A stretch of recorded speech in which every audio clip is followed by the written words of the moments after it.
You seem to me, Dad, to be changing your mind.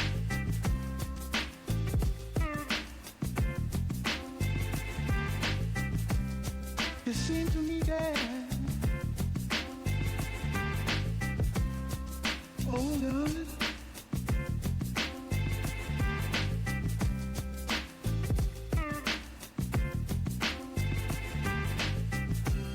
You don't talk no more like you used to do. What in the world? How, baby? Can't be. How, baby? Can't be.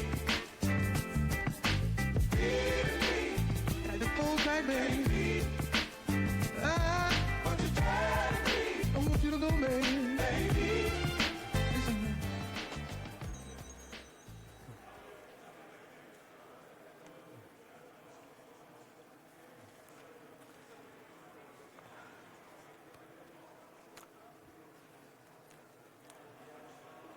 Right.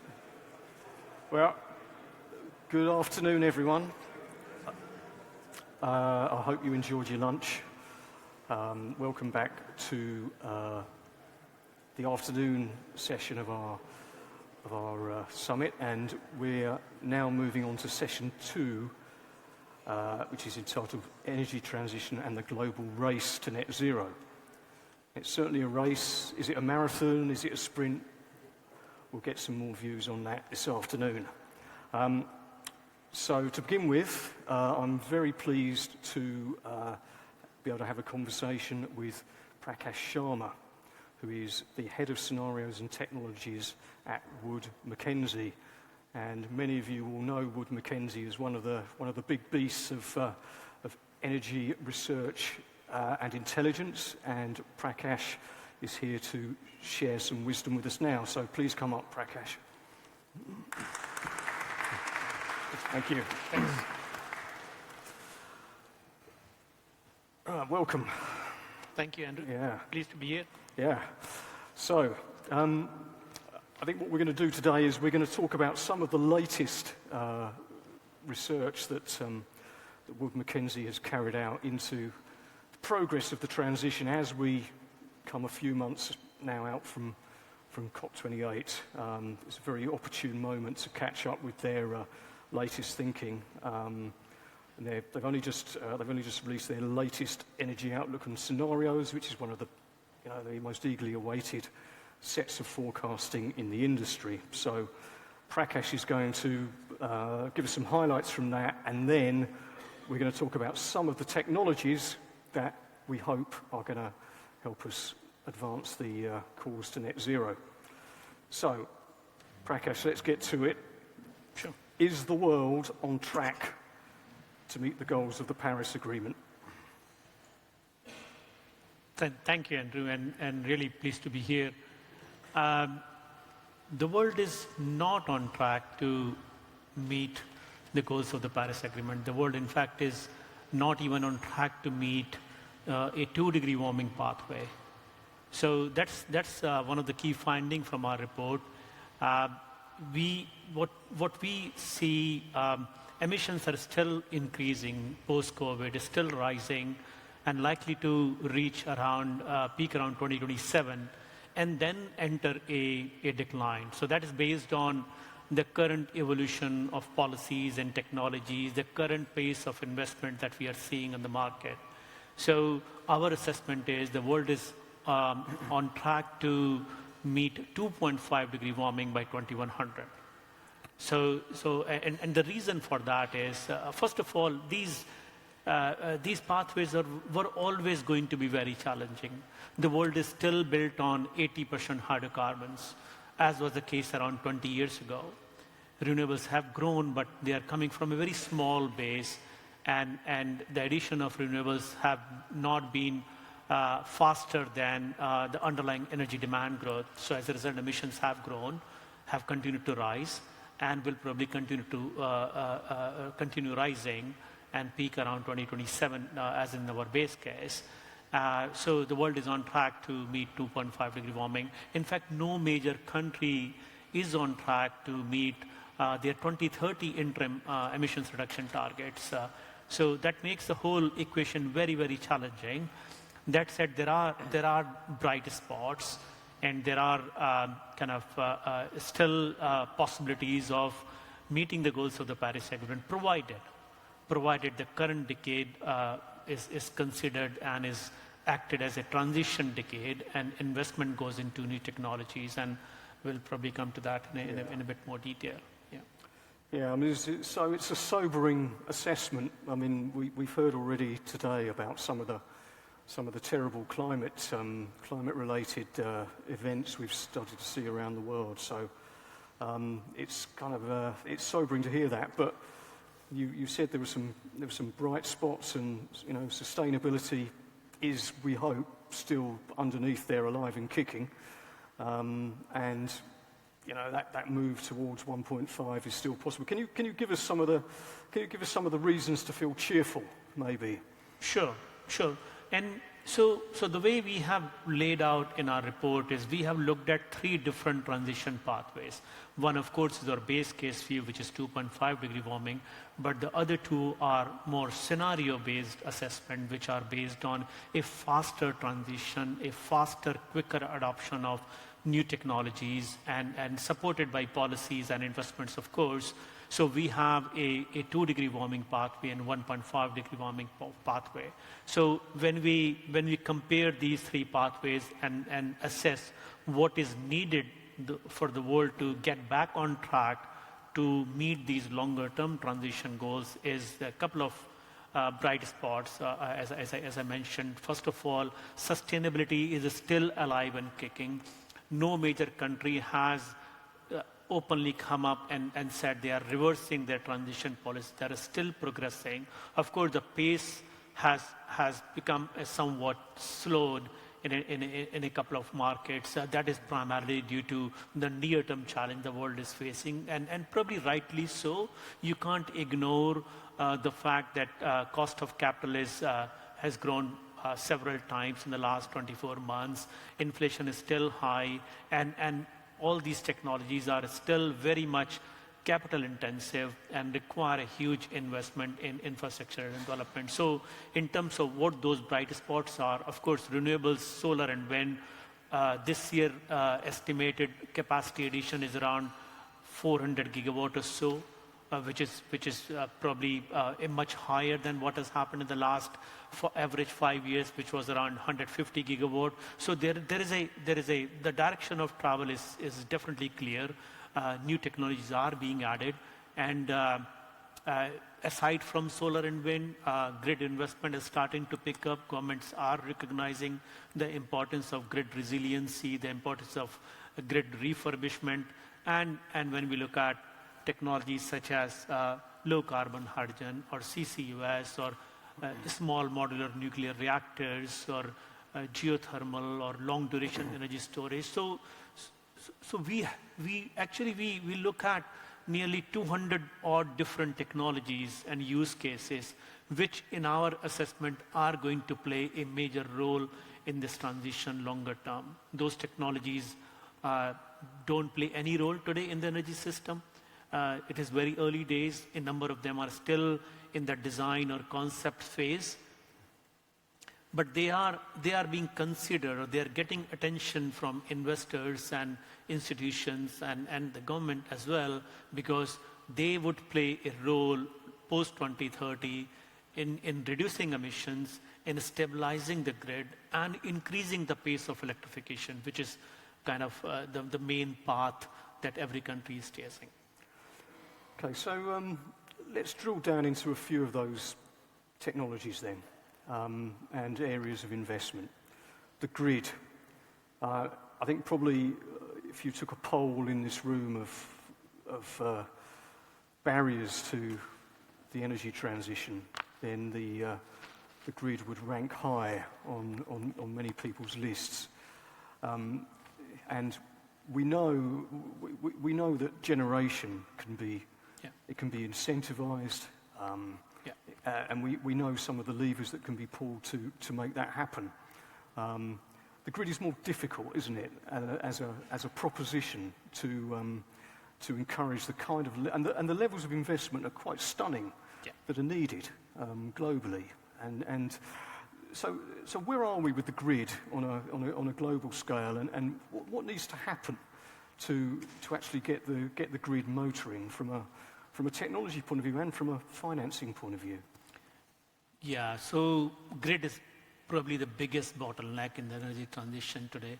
Grid infrastructure development is the biggest bottleneck. In fact, in the last 10 years, transmission distribution for power generation received a flat level of investments around $250 billion a year or so on average in many parts of around the world. So while variable renewable electricity such as solar and wind has continued to grow, but it was not backed up by commensurate investment on the grid side. So our assessment is grid investment has to increase and nearly double from $250 to $300 billion that is happening today to almost around $600 billion globally on average for the next couple of decades. So it is not year one or year two or 5-year horizon. This is a next 20, 30 years story, because the existing grid that was built, it was built in the last 50 years or so. It has not been refurbished to the extent, and it was designed to serve a base load supply of coal, oil, gas. The world is moving towards a variable supply sources. At the same time, the demand is coming from new users, new drivers, so EV power demand, carbon capture related power demand, industrial electrification, and of course residential consumer and those areas. And these demand drivers are also not very stable. There is a fluctuation in that demand segment as well. So the grid has to be thought of in a very different perspective. And we think the overall transmission distribution kilometer length that is needed to almost double from 30-40 million kilometers that is currently in existent in a number of markets. So we have to look at solar and wind addition from an integrated perspective. We don't need to look at them from a standalone or in isolation. We need to look at a much more holistic view of, because easy solar and wind has already been built. So Wood Mackenzie manages a database of around 150,000 assets globally across power, renewables, and CCUS and hydrogen and a number of storage technologies. So investment has to grow. The good thing is that policy has started to move in that direction. So whether it is Repower EU or UK's National Infrastructure Plan or the US IRA, so these advanced economies are recognizing the need for greater grid investment in the new energy space, and things have started to move. The other thing is about business models. So grid investments last 50 years or so. So they need a very different business model, and investors need to be assured that their investment is going to provide adequate returns in times where cost of capital is 8% in a number of markets at least, and if you look at emerging markets, at least 12% or so. So suddenly there is a whole lot of pressure in basically thinking of new business model, because these are new industries. They are going to last next 50 odd years or so require not only investment but also supporting policies as well. So we desperately need the grid to get the generation from its source to where it's needed, and you've talked a bit about that. And we also increasingly need to store the energy we produce.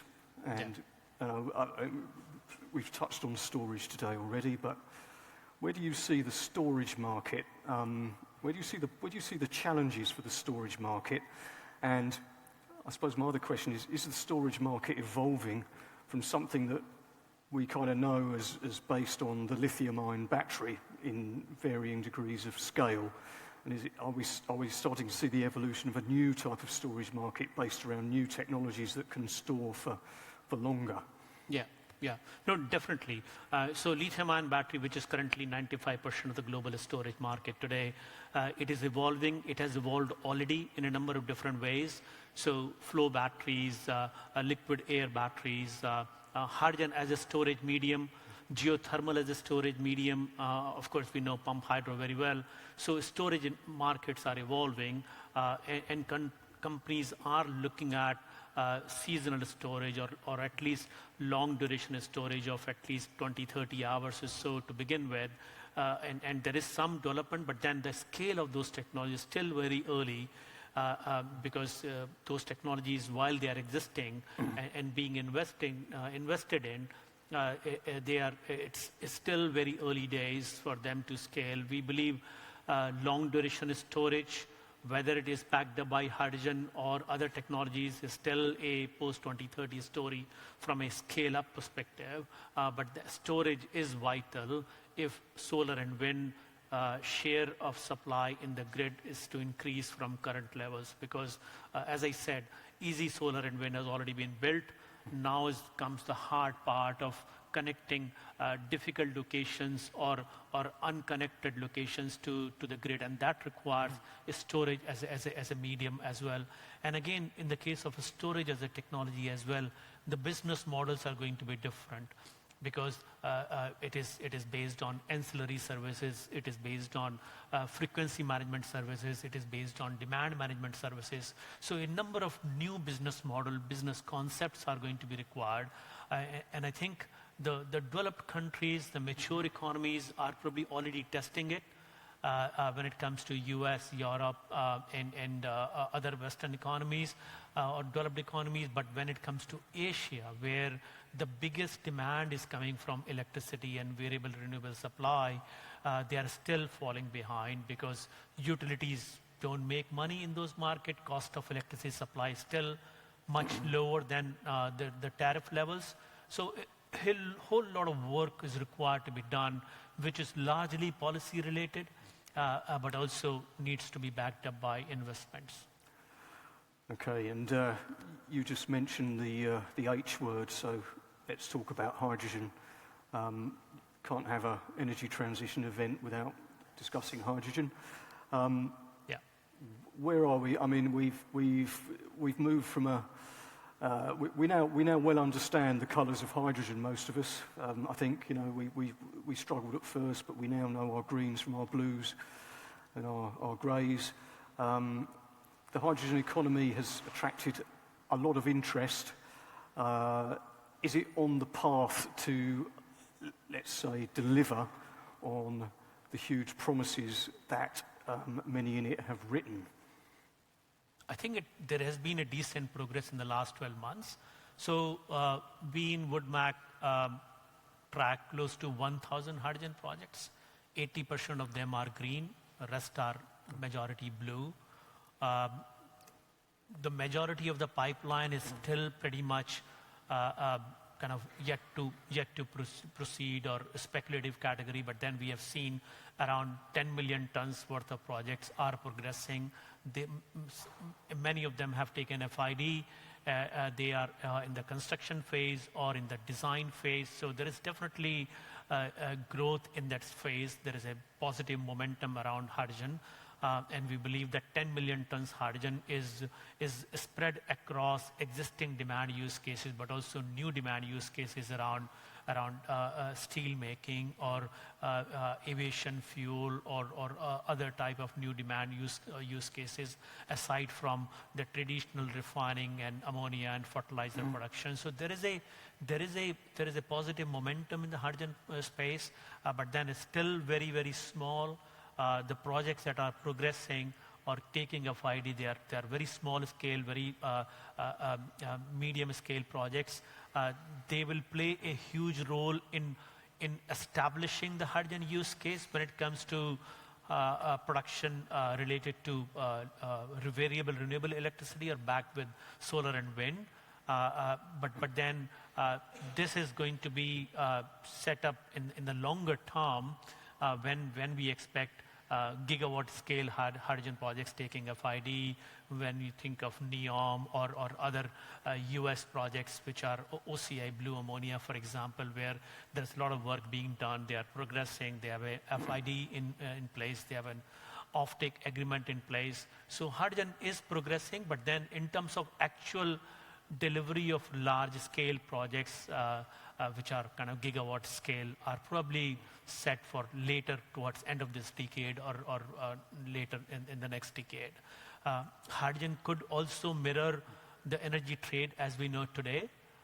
So because a number of countries such as Europe and Northeast Asia are not going to be able to meet hydrogen requirements with local production, so they will need to import. And within that scheme, kind of landscape as well, there are a number of different hydrogen carrier methods being considered. So hydrogen is definitely moving, but then it is still coming from a very, very small base, and the actual delivery of large scale projects and in terms of emissions reduction, material emissions reduction, probably will happen next decade. Yeah, it's fascinating. And let's end with one of the more controversial participants in the energy transition, nuclear. Yeah. I mean, surely nuclear has to play a role in the low carbon transition, doesn't it? Absolutely. So nuclear is one renewable technology which is basically stagnant in capacity in the last 20 years, around 400 gigawatts. So no new net nuclear capacity has been added outside China. And we are tracking a new technology which is small modular nuclear reactors, and there are about 12 different designs, projects progressing. So we believe SMR nuclear could play that role. It can complement variable renewable electricity such as solar and wind. It can decarbonize difficult industries. It can be very dispatchable low carbon source for industrial heat. And there is a lot of attention being given to this sector, especially in Europe and in the US.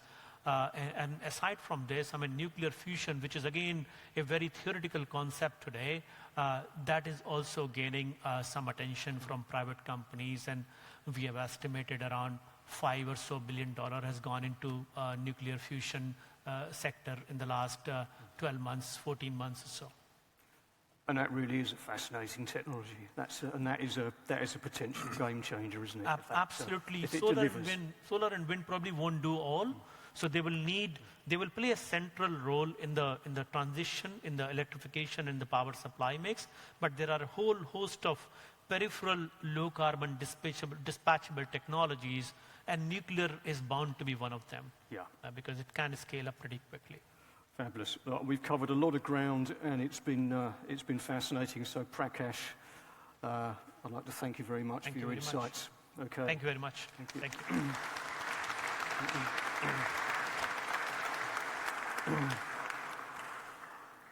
Okay, it's time for our next panel, and this is confronting challenges in offshore wind. And to help us discuss this, I'm going to welcome onto the stage Lars Bender, who is the CEO of Fred. Olsen Seawind, Stefan Ciniselli, who's Global Director for Offshore Wind at Bureau Veritas, Daniel Lane, Director of Offshore Development UK and Ireland at RWE, and Carla Ribeiro, who's Head of Offshore Wind Advisory UK and Ireland at Ramboll. Would you please join me on the stage? Thank you.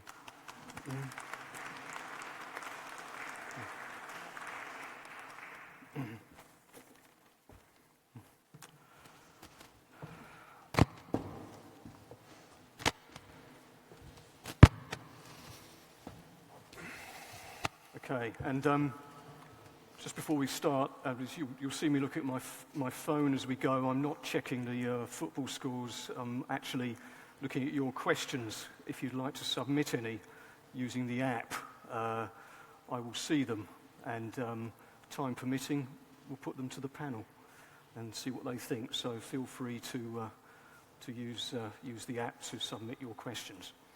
Okay, challenges in offshore wind. I think pretty much everyone agrees that offshore wind is one of the biggest guns in the energy transition arsenal. The ability to deliver big volumes of power, often where it's needed most, close to supply centres on the coast. It can be a game changer, and it is being a game changer. But as we know, we're seeing some particular challenges at the moment. The story is not a pretty one. In some parts of the world, we've seen projects cancelled. We've seen power deals renegotiated, and I think we're familiar already from this morning with some of the factors behind that.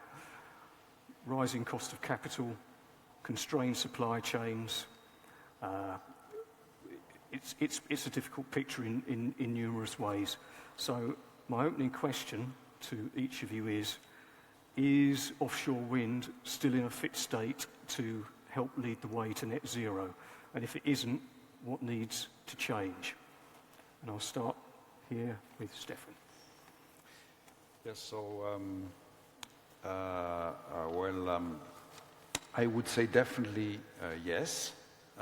We are facing, so clearly there are some challenges right now, which need to be put into context. So this is a very, very new industry that is ramping up at full speed at the same time of being a new industry. So clearly we're facing a series of challenges. One, for example, is global workforce. There is a catastrophic or dramatic lack of available skilled resources in this industry.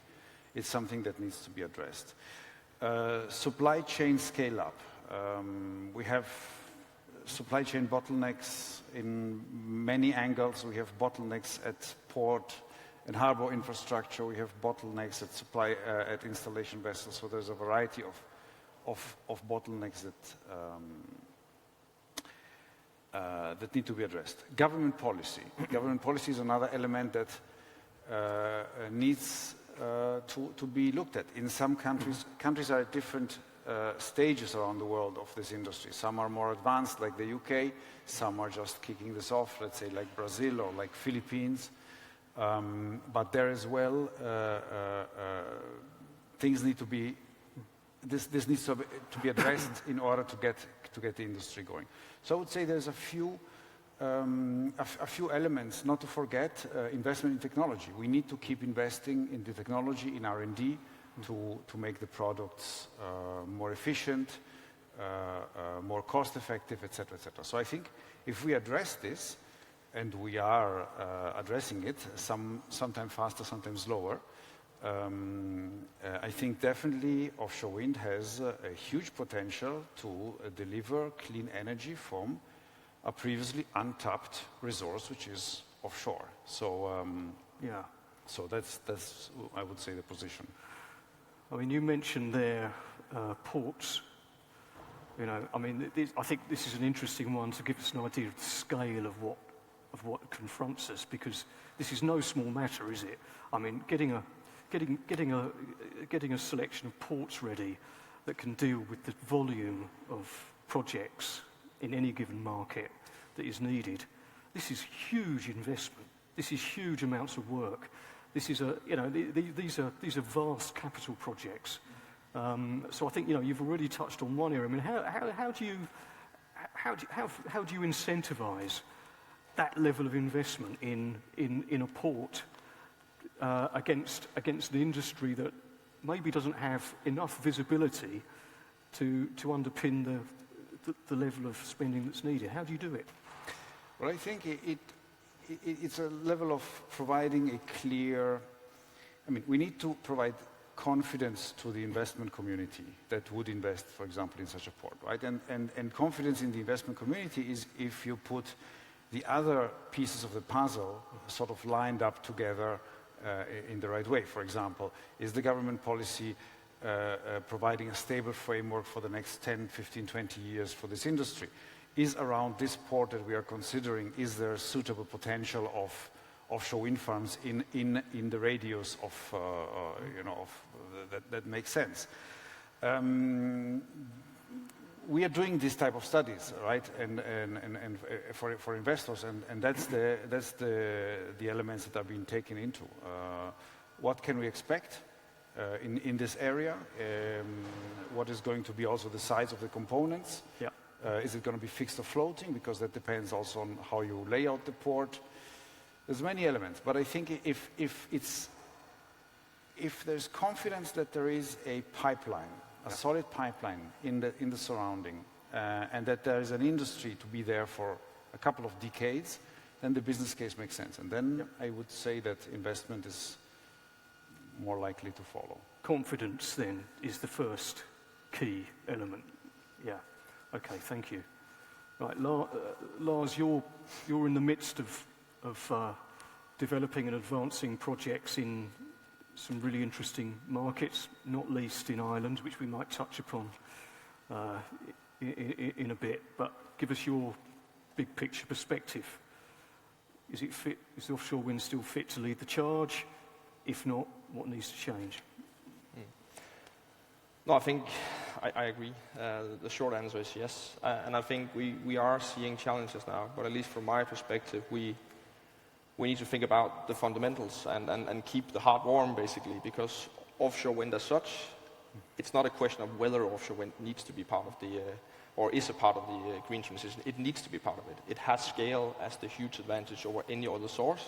So if we are going to get to net zero where we are looking today, it needs to be part of it. And I think we need to keep that in the back of our head. We have a bound task to bring offshore wind back on track in order to be part of that transition. So that's the first part of the equation. The other part is probably that we, in where we are right now, probably need to keep our heads cool around offshore wind, because we have seen interest rates increase. We have seen supply chain challenges. And at least the interest rate, we've probably driven an industry to a cost level that is below what is sustainable. I think we lured ourselves into the fact that the cost of offshore wind was coming down without actually considering that part of what brought it down to that level was low interest rate. It was the fact that money didn't cost anything. Yeah.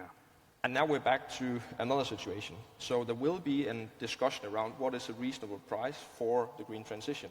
What is a reasonable price for offshore wind when interest rates and other things comes into the puzzle.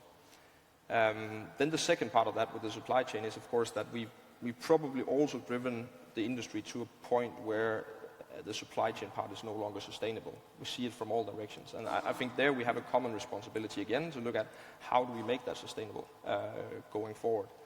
But I think the short answer, yes, it needs to be part of it. It's a bound task we have. And we do also see countries, I think Ireland is a good example, where we participated in a recent auction, where they did manage to put together an auction regime which attracted developer attention, which was both by government and I think developers characterized as a huge success. So it is possible. And the EU is today launching their new kind of suggestion on how to go forward, where with financing tools for supply chain, investments in factories, which I think is one of the good ideas to take from there.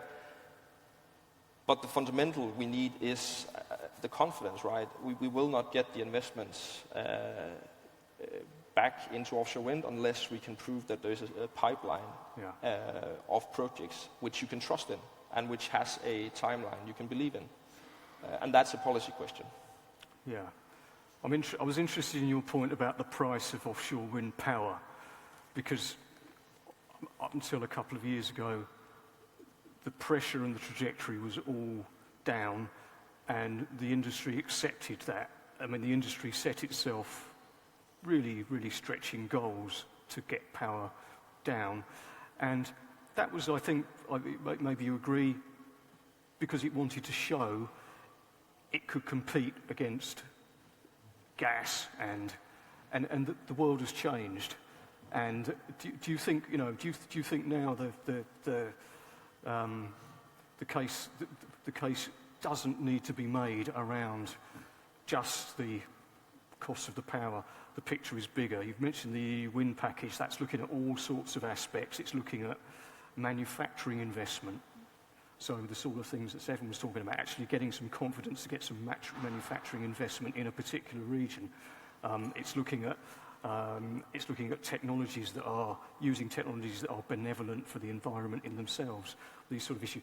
Do you think we've now moved beyond everything being dictated by it has to be cheaper every time? To some extent, yes, right? And we were all looking at the same curves, right, where it went down and down and down. And we were all, I think, equally surprised because we as an industry, managed to actually push the cost lower than what the expectation was. And I think we need to reset that mindset to some extent. I'm not saying that long term the price will not come down, because I believe it will. But I think short to medium term, we are building an industry for huge infrastructure investments that is about more than only bringing down cost. And we need to make that a sustainable industry if we want to succeed in a 2050 goal, for example. So I think short term, yes, the discussion needs to be around other things than just bringing costs down. Yeah. Okay.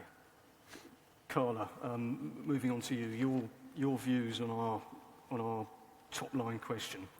Offshore wind, where are we? Still fit for purpose? Still fit to lead the charge? If not, what needs to happen? It is very much so. But offshore wind doesn't exist outside the current market situations. Offshore wind doesn't live in a bubble. So the price of materials, the increase of price of materials that has affected other industries is also affecting offshore wind. And on top of that, we have a supply chain issue. I mean, everyone is talking about supply chain. And this is because it's still a nascent technology, particularly in floating. But that's all growing pains. The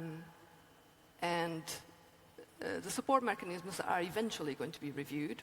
I mean, there's AR5 to push for that. There's the whole industry lobbying for that. Eventually, they're going to be reviewed. I think we all agree, including the government agrees, that we need to make these investments in this technology, so eventually it will be reviewed. I mean, the CFD price is already indexed to some degree to what's going on outside in inflation, outside in the prices of raw materials, but it needs to be reviewed the way it's indexed to those market drivers. And then we need to look at the technology as well, because what's been driven down the prices is not just a clear roadmap that provides confidence to investors, but it's also the technology and the innovation that has been happening. So we've been driving the LCOE down mostly due to the increase, and I know we're going to touch on that, due to the increase of the turbine sizes. Because, yes, there's been, economies of scale that have driven down the price, but there's also been a huge increase in energy production. So it's not just installed capacity that matters, it's the capacity factors that we are achieving. And we've been driving down LCOE to a great extent due to the increase of energy production of these newest and most recent wind farms. Now, I think we need to focus more on the cost reduction side, on the innovation of the parts of technology that we can still make more efficient. I think you've got some, I think you're particularly interested in foundations and the role that they can play. I mean, the foundations are kind of possibly seen as the kind of less sexy end of the offshore wind technology scene compared to the turbine, and but they're key.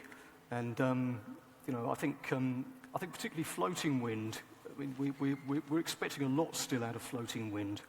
There's hardly any floating wind in the water, but it's kind of achieved legendary status as a contributor to the energy transition, really on the back of a few tens of megawatts, because we've got such expectation of what it could do. But floating wind is awash with designs and concepts and ideas, and it's a really innovative space. But do we need to just get on and start standardizing and fixing around some key concepts to kind of get things moving? I was recently at the Floating Offshore Wind Conference in Aberdeen, and there was a panel discussing that, and someone said that natural selection will take care of that. There's currently 300 or more concepts for floating offshore wind foundations. we don't want to stifle innovation, but eventually, if you want to reach the economies of scale that have been reached for other technologies, eventually you will have to narrow down those concepts. You will eventually have to pick just a handful of them. Hopefully the best ones, hopefully the ones that produce, help the turbine produce more energy, and hopefully the ones that will cost less. But before we go to floating, we need to think about fixed bottom, which is still the greatest part of offshore wind out there at the moment, and will be in the next few years, decades probably. And for each, I'm sorry to bring the boring subject of technology, but for each offshore wind farm, we design specific foundations. Even within the same offshore wind farm, you will have different foundations for different bits of the wind farm.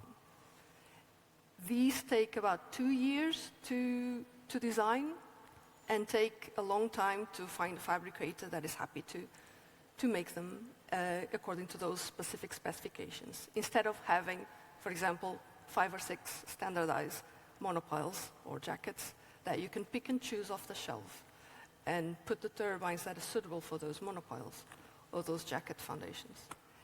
And again, one doesn't want to stifle innovation and what is project specific and potentially more suitable for that specific project.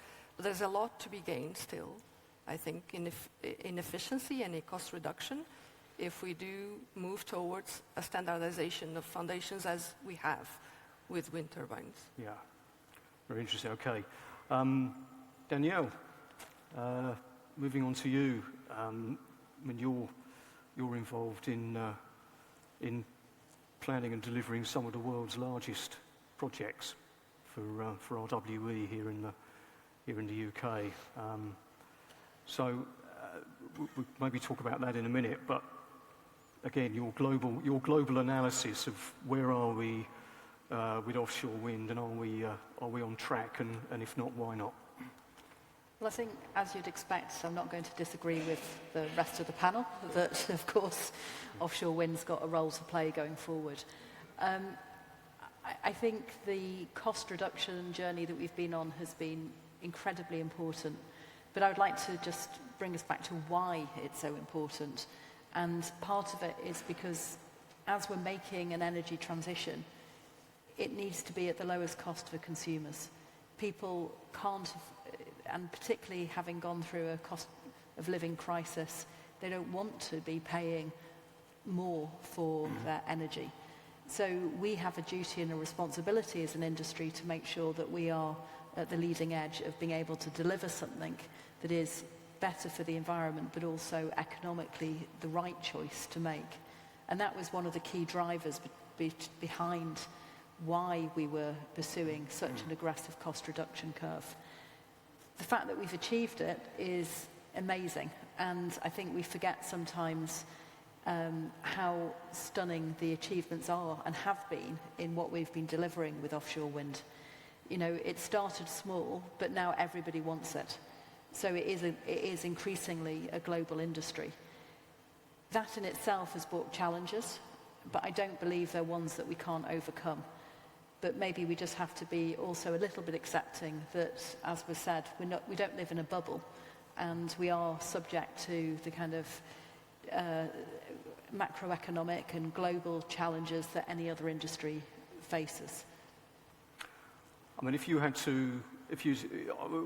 we know there's a number of challenges at the moment.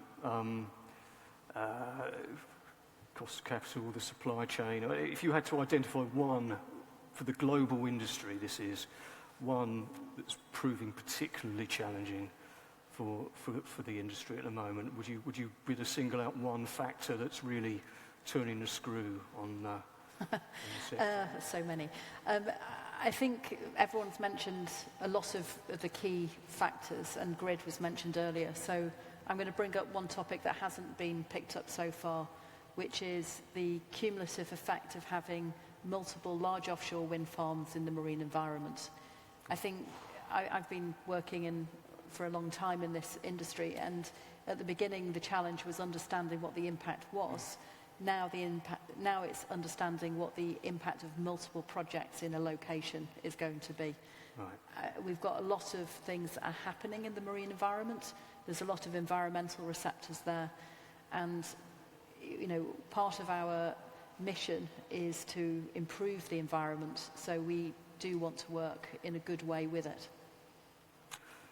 And, you know, we touched on it a bit this morning, and I'd really like to ask you about your views on the UK and the situation with the last CFD auction round that was touched on earlier. RWE is a key player in the UK. You've got projects being built, you've got big projects being planned in the system, and I think the company has openly said things need to be. You need a system that's fit for purpose in the UK. So, can you tell me, is it just about administrative strike price? I mean, we heard a lot this morning about the £44 level, and is it just about that, or is it, what's going on here in the UK, and what needs to happen? Well, obviously the auction is a key aspect. I mean, the industry said nothing would be delivered in AR5, and it hasn't been. I'd also note that so far AR4 hasn't delivered projects, and we've had at least one large company put a pause on one of their projects that did win a CFD. But I think it really goes beyond that. Part of the journey for cost reduction came with everybody appreciating that we had to drive cost out across all parts of the value chain. What we're seeing now in the UK is quite a lot of fragmentation. The Crown Estate, for example, is running lease auctions with a view to getting as much as they can out of option fees and maximising the monetisation of the seabed. On one hand, you say that's fair, but on the other hand, this is going towards the overall business case of our projects. So therefore, you're seeing an increase for the consumer in terms of what they're paying overall for offshore wind. The other part, of course, is how quickly we can consent projects and connect projects. And I think in the last year, there's been some really good work done across industry and with government, with the Tim Pick report looking at the barriers to delivery of offshore wind, but also the Windsor report looking at grid connections.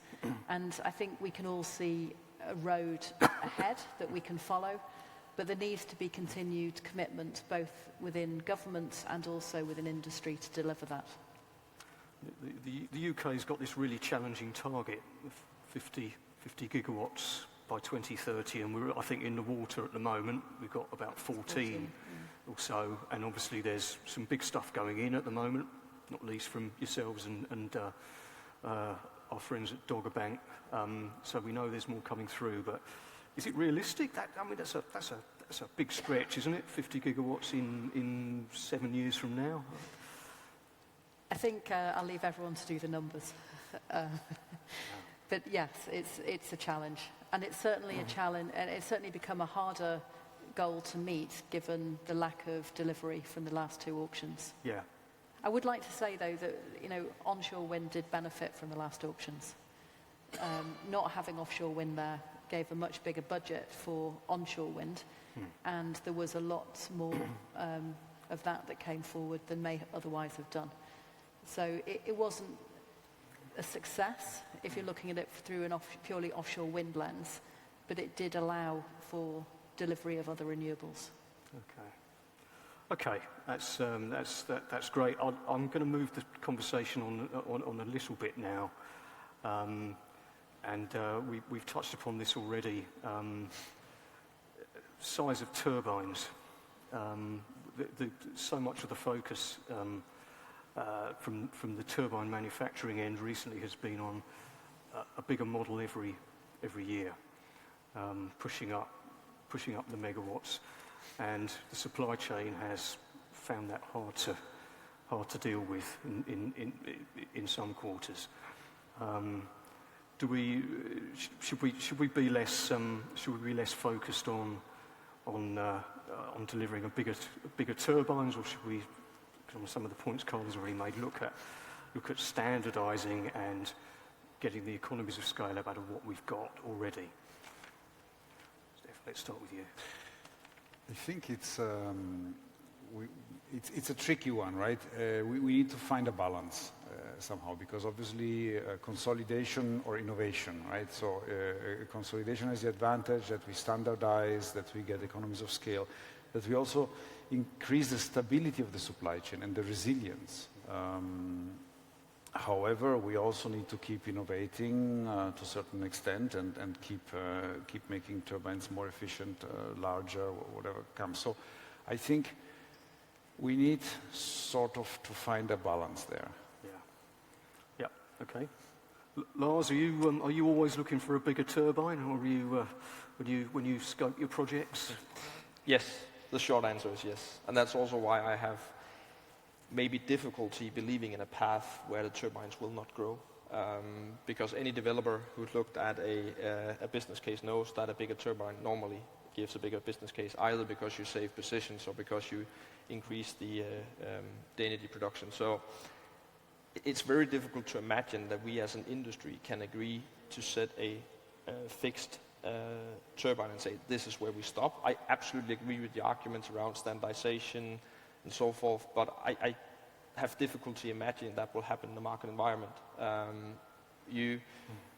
Whether I promise as a developer not to go above an X, then the next developer will probably do it. So that innovation will keep being there, and while I see that the turbine manufacturers are really struggling, I think the road to sustainability for those companies is a different path than actually limiting innovation. Because we will see other players moving in. We see huge pressure now from Asia and China on developing turbines. So I don't think we can kind of look at this in a vacuum and say, now we're just going to stop it. It's going to continue. And as you said, technology is a lever to continuing to bring costs down of offshore wind. So whether I believe in it or not, it's kind of it's going to happen. It's going to keep on. Do you have sympathy with the people who have to order the vessels who are going to install these monster turbines, and every year they're told, get us a bigger vessel. Isn't this all adding to the pressure? Absolutely. I think that's the sustainability issue, right, with the supply chain. And I think it goes across whether you're a vessel owner or whether you're a factory owner for foundations or a factory owner for turbines. You are challenged because you cannot see those investments being paid back on reasonable terms, given the innovation pace we're in right now.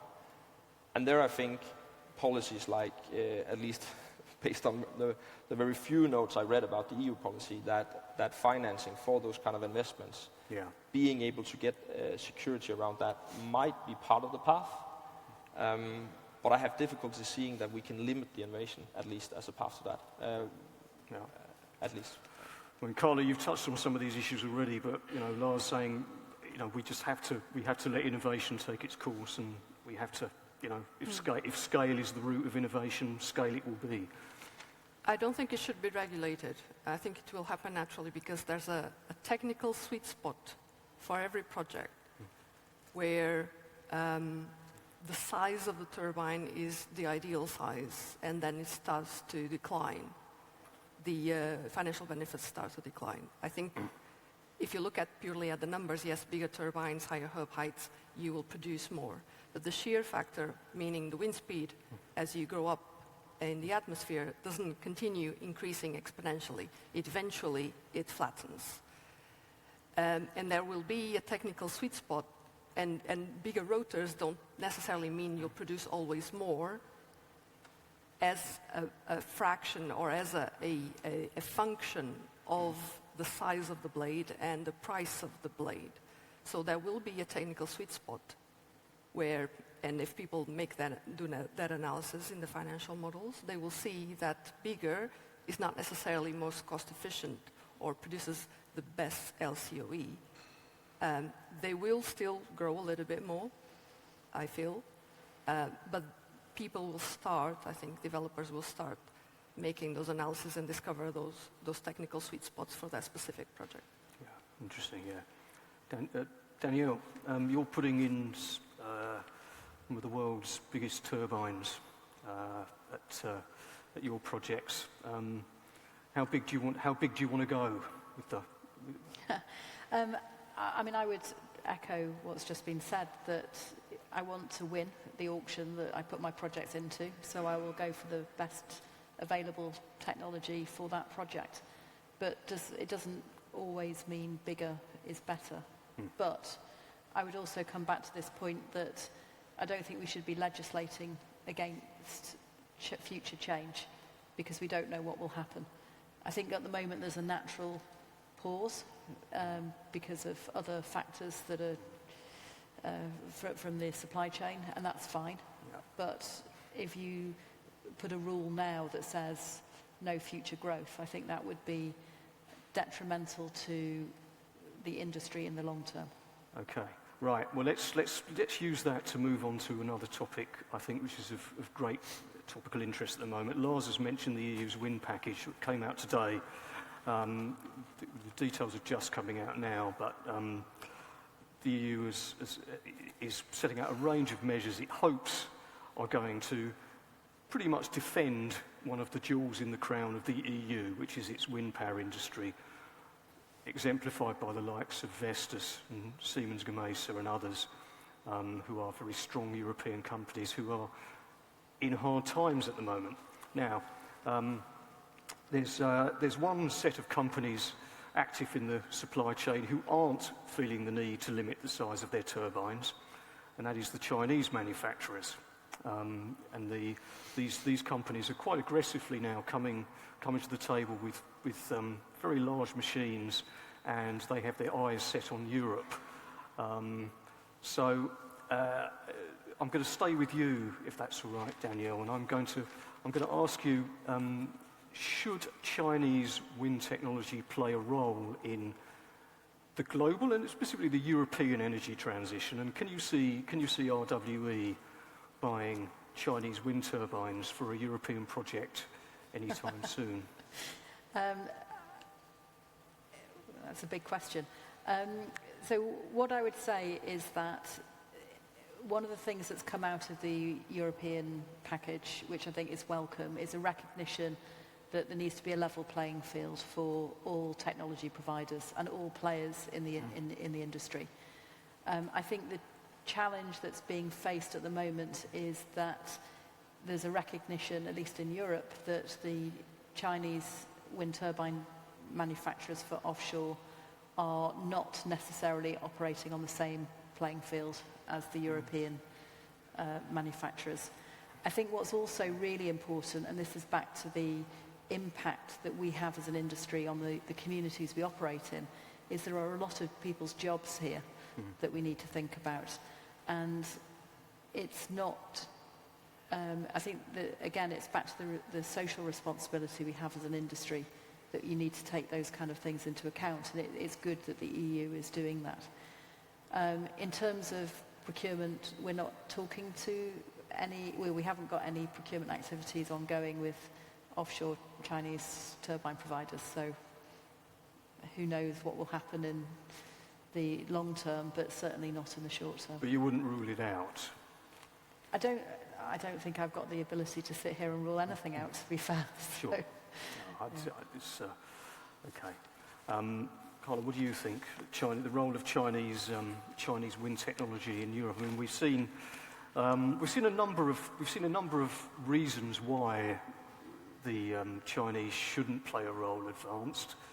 The fact that they're unfairly subsidised, the fact that they're a threat to European jobs and technology, the fact that the turbines aren't as good, they're not as reliable. We've seen, there's any number, and also interestingly that they're a threat to security, and that they're going to sort of harvest the data for malevolent purposes. What's your view? Well, there's all that to consider, but what if developers don't have a choice?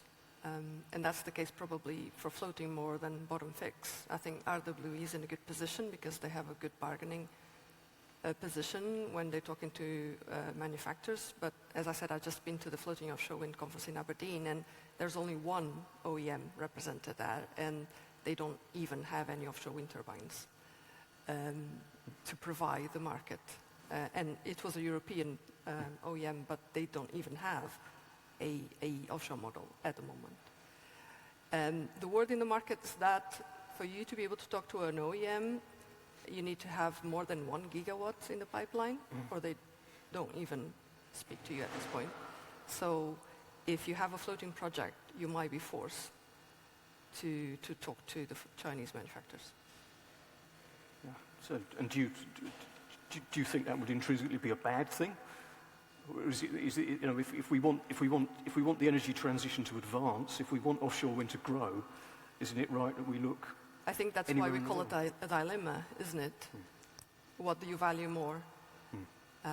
Renewable energy in your grid, or all the issues that Danielle has raised? Yeah. That's why it's a dilemma, isn't it? It's not easy. So, Lars, your views on this, and I'm going to, in all fairness, as a fellow developer, I have to ask you the same question as I asked Dan. It wouldn't be fair otherwise. Would you buy? Could you see yourself procuring Chinese wind turbines for one of your projects? I'll probably answer the same as Danielle. It's a very difficult question to answer where we sit right now, but I don't think any developer would rule that out. I think it's a very important point, which I would fully support, is that there needs to be a level playing field. But I think it's also obvious that we are, as an industry, seeing challenges with the current capacity in the market on turbines as foundations and other things. And of course, to some extent, we need that capacity to go up, whether it comes from Europe or from China. But I think, as we talked about before, this is a very difficult thing to regulate. And to some extent, I do believe the market would have to solve this. Then there might be some security issues, which is a policy question, but a level playing field is probably what we could wish for as an industry. And then to some extent that the market solves the competition. Best quality, best turbines, best prices. I mean, when you look at the Chinese turbines, I mean, you know, are you looking at products that are of equal technical capability and reliability? You know, they have certification. Are you looking at products that now legitimately, just on technical terms, forget the financing or the dumping or whatever else, but just on the technology, can actually sort of stand next to Western turbines and on their own 2 feet? I think you've seen in the industry, at least, especially on onshore, that Chinese turbines are being procured. So it's difficult to imagine that the developers that have bought those turbines haven't done their due diligence. I think they have, and it's respectable developers. And there are developers now looking at Chinese turbines for offshore wind as well. So I would assume that the ones in the market looking at that are seeing maybe challenges, but there's also good rationale in why they're looking at those turbines. Yeah, interesting. And just to mention, 80% of the solar panels that are produced in the world come from China, and nobody's talking about the dangers of, you know, security and all of that for solar. Yeah, interesting. Yeah, so Stefan, I'm going to end with you on this topic. What's your view, and are we looking at ultimately are we looking at some old-fashioned protectionism here from the EU in what it's trying to do to ring-fence its jewel in the crown? I mean, I would echo what my fellow colleague said about the level playing field. I think it's very important to create as much as possible a level playing field. Then I think, and then I would like to add that we already have Chinese offshore turbines in Europe. I mean, we have a small nearshore project in southern Italy with 10 turbines operating. It's small, it's nearshore, but still. And I know that several developers are strongly considering Chinese turbines in Europe as well. So I think a few considerations need to be done. Reliability and quality. Does it meet European standards and expectations? And I think Chinese OEMs are in the process or will be certifying their turbines. And once they are certified, one of the main hurdles will be removed. The other element will be also consideration in terms of it may be good for competition and innovation. It may be an additional stimulus to drive the industry or the innovation faster. It may be good to diversify the supply chain. So as was said, that not only we're dependent on a few who have capacity bottleneck, but we have additional capacity as an alternative. But I think ultimately it's a very political topic that there are concerns that need to be decided on a geopolitical level. To what extent do we want to let this industry come in Europe from China or not? Are there any security concerns? How do we create this level playing field, really, and that we don't have a disadvantage for our industry? It's going to be interesting watching it play out, I think, over the next couple of years. All right, well, look, we've come to the end of our time. I think you've all made some terrifically interesting points about where we are with this technology we all love, and we all hope we'll succeed. And I appreciate it, and thank you very much. So that's the end of our panel, and now we have another break. So please, by all means, make your way back upstairs and have some coffee. And if you could be back here at 14:50 for our next session, that would be much appreciated. Thank you. Oh.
Casio, playing on my heart just like a Casio, breaking it apart so you can let it go. Wait another year, that's not original. I'm cynical, alright, let's go now.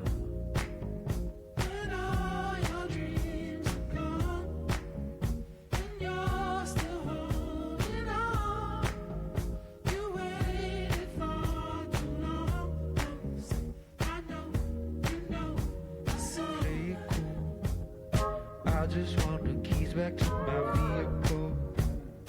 They're just gonna tell you that I wasn't real. And I just wanna tell you this is how I feel. I know you feel, I know